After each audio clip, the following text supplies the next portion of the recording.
सामाजिक सेवे अन्नदासो हक्के ಪ್ರಖ್ಯಾತಿ ಪಡೆದಿರುವ ವಿಶ್ವ ಪ್ರಸಿದ್ಧ ಸಂಸ್ಥೆಯಾಗಿದೆ.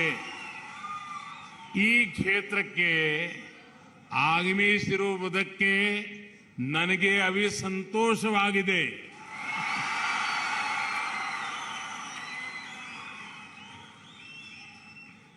श्रद्धेय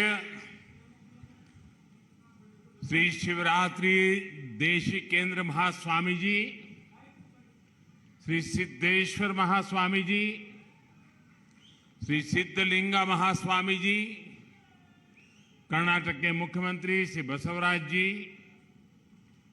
केंद्रीय मंत्रिमंडल के मेरे साथी प्रहलाद जोशी जी, कर्नाटक सरकार के मंत्री, सांसद, विधायक और सुत्तूर मठ से जुड़े आप सभी श्रद्धालुगण और विशाल संख्या में यहां आशीर्वाद देने आए पूज्य संतगण,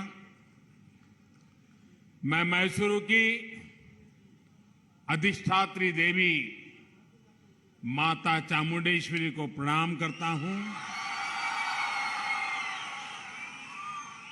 ये मां की कृपा ही है कि आज मुझे मैसूरू आने का सौभाग्य मिला. मैसूरू के विकास के लिए कई बड़े कार्यों के लोकार्पण का अवसर भी मिला और अब मैं यहां आप सब संतों के बीच इस पुण्य कार्यक्रम में आकर के स्वयं को बहुत ही धन्यता अनुभवता हूं. और यहां से मैं मां चामुंडेश्वरी के चरणों में जाऊंगा, उनके भी आशीर्वाद लूंगा. इस आध्यात्मिक अवसर पर मैं श्री सुत्तूर मठ के संतों, आचार्यों और मनीषियों को इस मठ की महान परंपरा, उसके प्रयासों को नमन करता हूं. विशेष रूप से मैं आदि जगत गुरु शिवरात्रि शिवयोगी महास्वामी जी को प्रणाम करता हूं, जिन्होंने इस आध्यात्मिक वटवृक्ष के बीज रोपा था. ज्ञान और अध्यात्म की उस महान परंपरा को आज सुत्तूर मठ के वर्तमान मठाधीश परम पूज्य श्री शिवरात्रि देशी केंद्र महास्वामी जी के आगे बहुत तेजी से उसको फल फूल रहा है. श्री मंत्र महर्षि जी द्वारा शुरू की गई पाठशाला ने श्री राजेंद्र महास्वामी जी के मार्गदर्शन में इतना विशाल प्रकल्प लिया. भारतीय संस्कृति और संस्कृत शिक्षा के लिए इस पाठशाला के नए भवन का लोकार्पण भी आज हुआ है. मुझे विश्वास है कि अपने इस आधुनिक और भव्य स्वरूप में ये संस्थान भविष्य निर्माण के अपने संकल्पों को उसे और अधिक विस्तार देगा. मैं इस अभिनव प्रयास के लिए आप सभी को सर झुका करके अभिनंदन भी करता हूं, अनेक अनेक शुभकामनाएं भी देता हूं. साथियों, आज मुझे श्री सिद्धेश्वर स्वामी जी द्वारा नारद भक्ति सूत्र, शिव सूत्र और पतंजलि योग सूत्र पर अनेक भाष्यों के लोकार्पण का भी अवसर मिला है. पूज्य सिद्धेश्वर स्वामी जी भारत की उस प्राचीन ऋषि परंपरा का प्रतिनिधित्व कर रहे हैं जिसे शास्त्रों में श्रुत परंपरा कहा गया है. श्रुत परंपरा यानी जो सुन लिया उसे मस्तिष्क और हृदय में धारण कर लिया. विश्व योग दिवस के अवसर पर पतंजलि योग सूत्र का भाष्य, नारद भक्ति सूत्र और शिव सूत्र के जरिए भक्ति योग और ज्ञान योग को सहज सुलभ बनाने का ये प्रयास इसका लाभ न केवल भारत को बल्कि पूरे विश्व को मिलेगा। और मैं आज जब आप सबके बीच में हूं तो मैं कर्नाटक के जो विद्वत जन हैं उनसे प्रार्थना करूंगा कि दुनिया में समाज विज्ञान पर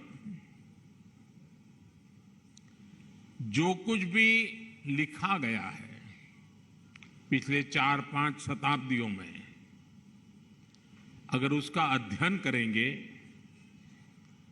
तो इस विषय के जानकार लोग इस बात पर पहुंचेंगे कि नारद सूक्त उससे भी पुराना है और समाज विज्ञान का एक बहुत बड़ा उत्कृष्ट संपुट हमारे पास है। दुनिया के लिए आवश्यक है कि एक बार अध्ययन करें।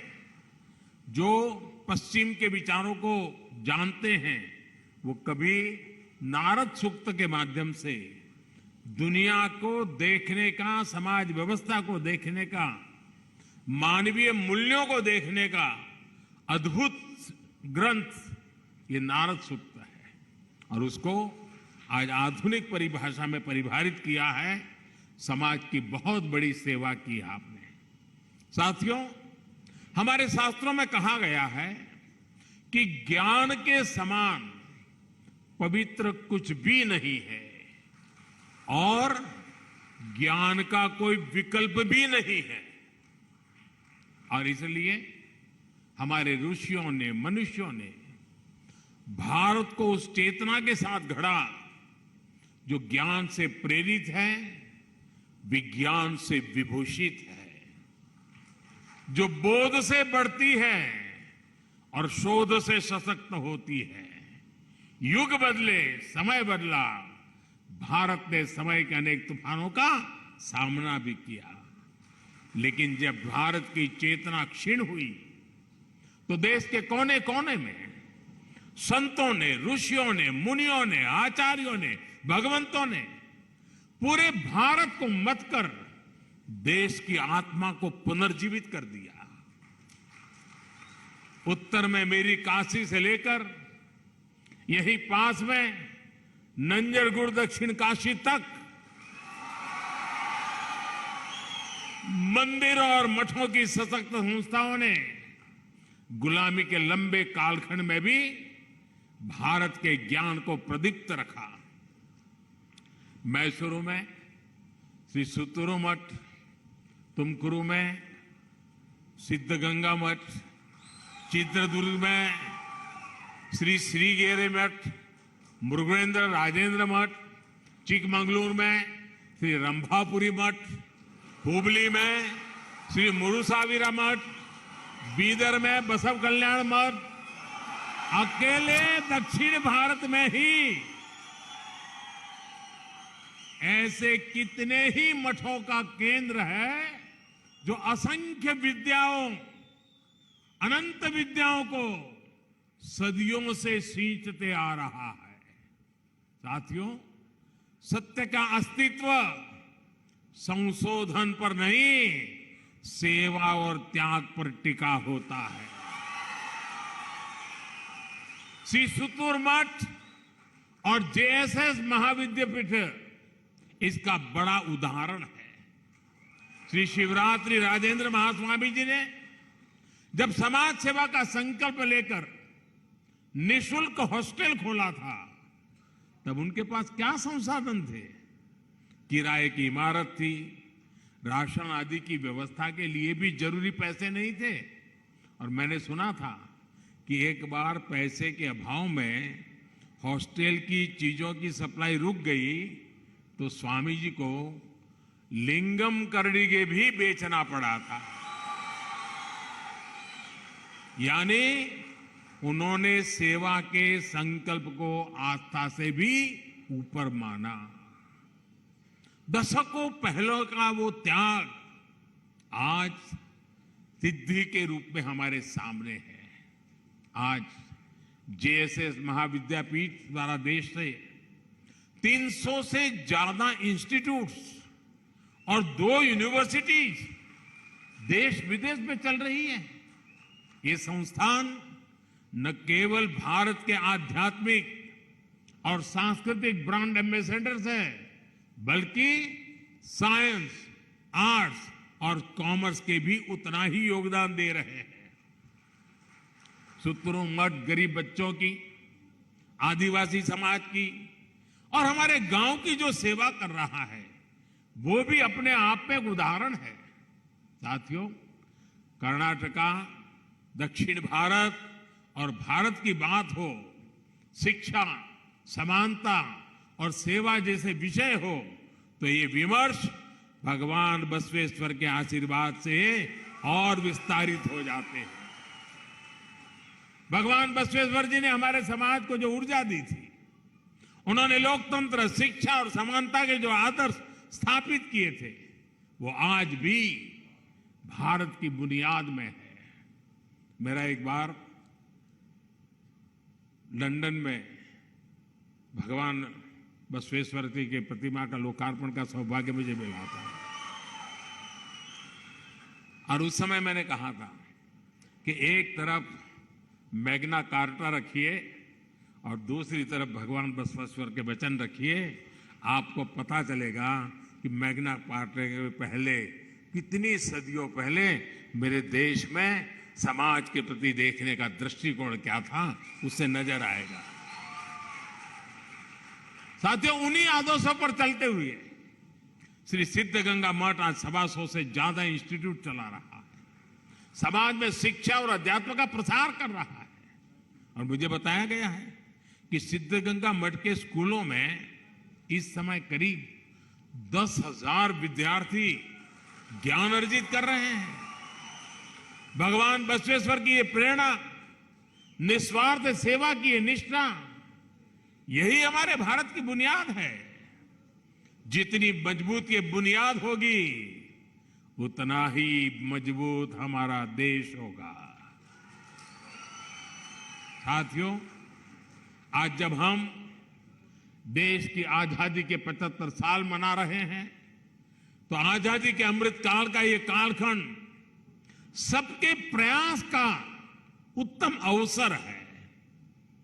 हमारे ऋषियों ने सहकार, सहयोग और सबके प्रयास के इस संकल्प को सहनावतु सहनौ भुनक्तु सह वीर्यम करवावहै जैसी वेद ऋचाओं के रूप में हमें दिया है। आज समय है हम हजारों सालों के उस आध्यात्मिक अनुभव को साकार करें। आज समय है कि हम गुलामी के सैकड़ों वर्षों में देखे गए सपनों को साकार करें। इसके लिए हमें अपने प्रयासों को और गति देनी होगी। हमें अपने प्रयासों को राष्ट्र के संकल्पों के से जोड़ना होगा। साथियों, शिक्षा के क्षेत्र में आज राष्ट्रीय शिक्षा नीति का उदाहरण हमारे सामने है। शिक्षा हमारे से भारत के लिए सहज स्वभाव रही है। इसी सहजता के साथ हमारी नई पीढ़ी को आगे बढ़ने का अवसर मिलना चाहिए। इसके लिए स्थानीय भाषाओं में पढ़ाई के विकल्प दिए जा रहे हैं। कन्नड़ा, तमिल, तेलुगु के साथ साथ संस्कृत जैसी भाषाओं को भी प्रमोट किया जा रहा है।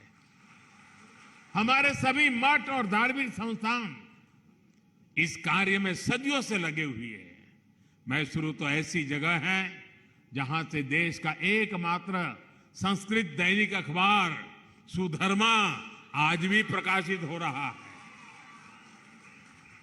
अब देश भी आपके इन प्रयासों में अपना सहयोग दे रहा है।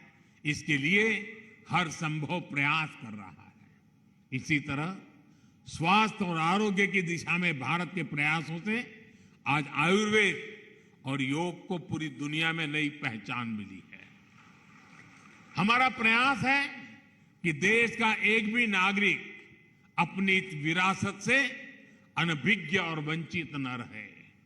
इस अभियान को पूरा करने के लिए हमारे आध्यात्मिक संस्थानों का सहयोग बहुत महत्वपूर्ण है। ऐसे ही बेटियों की पढ़ाई लिखाई के लिए, जल संरक्षण के लिए, पर्यावरण के लिए और स्वच्छ भारत के लिए भी हम सबको मिलकर आगे आना होगा।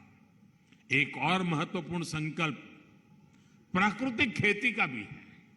हमारा अन्न जितना शुद्ध होगा, हमारा जीवन भी, और अन्न शुद्ध हो तो मन शुद्ध, उतना ही स्वस्थ और पवित्र होगा।